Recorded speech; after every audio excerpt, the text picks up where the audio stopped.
I'm from Philadelphia. Don't call me a white girl. It's more wrapped up in me loving being a black woman versus me not liking white people. So it's just fit. Don't call me white girl. This is the Rumor Report. Call me no white girl. I'm not white. I'm not white. I'm not white. Why you being weird to me? On The Breakfast Club. Some of you say I educate you, which is cool, but I want to make you laugh.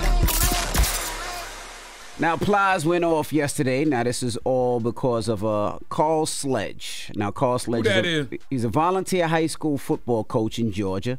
He's being charged with simple battery after punching a player. Somebody recorded it. Looks like they was in practice, and he was explaining to the player something, and I'll just say allegedly punched the player in the stomach. Well, Plies went crazy and says you passing down trauma.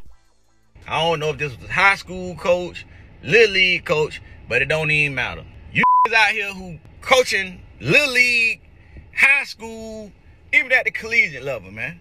If you gotta put your hand on somebody's churn, you need to be doing something else. Mad at these because you done failed that life. And you wanna act like you making them tough. 40, 30, 50 some years old, talking to these little kids, 9, 13, 15, 16 years old, like they grown. Thoughts? I agree.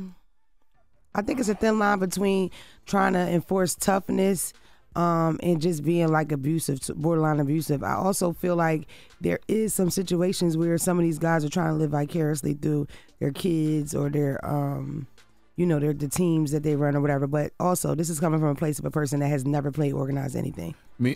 Ever. I'm just being real. You know what I mean? So I could be ignorant to how it's supposed to go, Charlamagne. I agree with what she wanted to say when she says the thin line between teaching somebody how to be tough and how to be abusive. But these coaches historically have been like that. I don't know about punching a kid in the stomach, but they are aggressive. They do yell. They do talk loud. Scream, grab the kids up. And I don't like when Ply said that they failed at life. He didn't fail at life. He's a coach.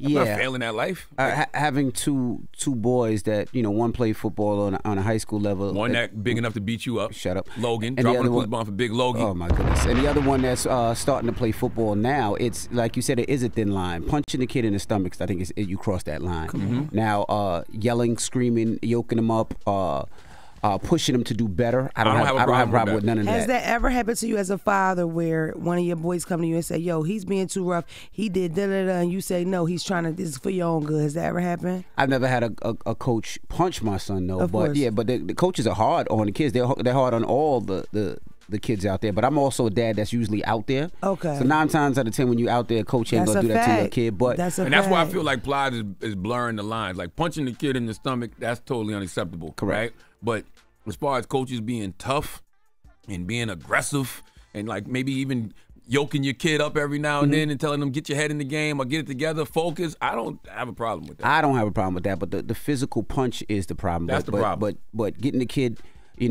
energetic and focused and making sure that they're doing what they're supposed to do to get to that next level if the kid wants to get to that next level, because sometimes you need that push. Sometimes you need somebody in your face telling you what you're doing wrong, because especially at that age, most of these kids feel like they know it all anyway, because I thought I knew it all. I'm sure y'all thought y'all knew it all, and sometimes you need somebody to give you that proper guidance. I don't have a problem with that, but punching is a little too far. Punching is a lot far. One more question as a parent, have you ever, because you are a parent that's you're outside, which is a total different vibe when you're outside, and you're also DJ Envy, but have you ever saw where you felt like a coach went too far with another kid? A coach punched Envy in the stomach one time. Told him to sit his stupid ass down. Coach never punched me in the stomach. Like these dudes. Nah. Okay. I haven't seen it. Okay. I haven't seen it. I mean, but it's like you said, it is a thin line, because sometimes some of these kids need that.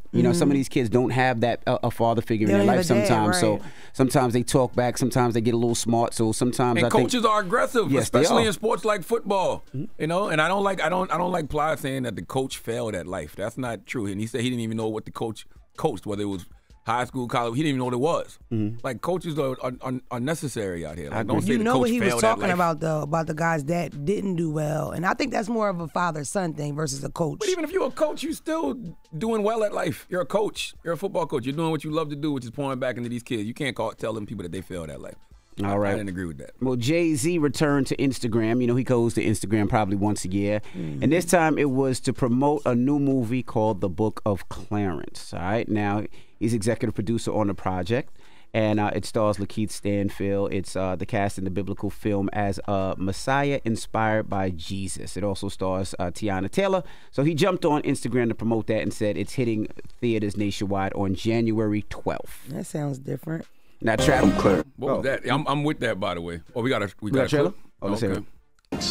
I'm not a man without faults. I played the cards I was dealt. In spite of your selfish ways, there is a beautiful soul in there somewhere. Jesus of Nazareth. You can't even buy power like that. I want to be like that now. Knowledge is stronger than belief. God sent me to deliver his message. I am your new Messiah. The last time Jay-Z did that was The Harder They Fall. And that was a great movie. This was a wild trailer. Prince and Jesus. Wow. Prince, I ain't hear Prince. I will die for you plays in the background. Oh. Okay. Come on now. I'm here for that though, because salute to James Samuels, aka the Bullets. He also did The Harder They Fall with Jay-Z, and that movie was great. So, I'm expecting the same from the Book of Clarence. And lastly, Travis Scott announced his upcoming Utopia tour, and people are talking because it's a 26-stop tour from Charlotte, Raleigh, Dallas, Kansas City, Denver, Vegas, Oakland, L.A., New York, Brooklyn, Baltimore, Philadelphia, Detroit. People are saying that he hit all those cities, but he did not say Houston. And people are concerned and say, why isn't he going back to Houston? And they're making a big thing. But who knows why he didn't go to Houston? People are always concerned about something. Why would he go back to Houston? I'm sure he'll do Houston. Well, that's his hometown, but I'm sure he'll go. But that's where it happened, right? Right, but also he might have a contract because he does his Astroworld festival every year. So maybe he's doing Astroworld. But you don't know. But people are assuming because of the incident that happened, he's not coming back to Houston. But let that man tell you why he's not coming to Houston. I'm sure he'll have a great date in Houston. I'll be there.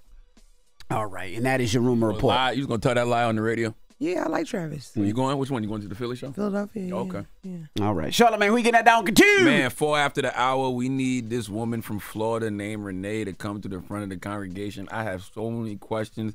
I have so many thoughts. I don't even want to tell y'all what she did. Just join us. Hee Haw Missionary Baptist is open. 804. Please just join us. We'll get to that next, so don't move. It's The Breakfast Club. Good morning. Wake that ass up. Early in the morning. The Breakfast Club.